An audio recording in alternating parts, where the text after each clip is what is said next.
Seconda giornata di Vinitaly con i due commissari europei all'agricoltura e alla salute a fare il punto sulla questione dazi. Tenteremo in ogni modo la de-escalation delle tensioni commerciali con gli Stati Uniti, ha detto a Verona il referente europeo del settore primario.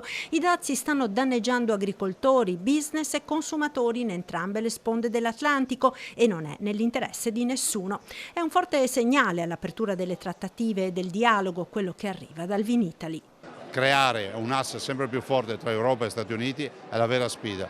La sfida perché? Perché l'Europa non si può isolare, perché l'Europa non può pensare di vivere gli Stati Uniti come un avversario, perché se così fosse veramente noi avremmo difficoltà di dialogo con loro, con la Russia siamo bloccati totalmente, con la Cina diciamo sempre pericolo cinese, allora con chi dialoghiamo? In questo momento di grande incertezza e confusione, ICE, l'Istituto per il Commercio Estero che aiuta le imprese italiane sui mercati internazionali, ha preparato un vademecum per rispondere alle domande più frequenti degli imprenditori. Prima di tutto il riferimento normativo, che è fondamentale perché ogni azienda non sa dove andarsi a trovare la norma e l'abbiamo data.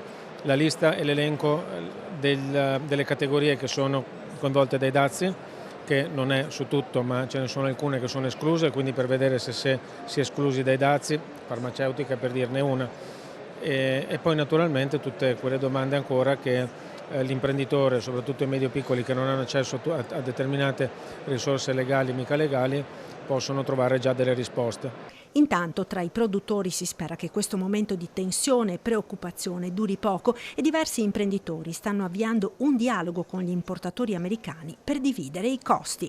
Secondo me la strada giusta è il 50-50, cioè se io ho un dazio del 20%, 10% te lo colli tu importatore e 10% io.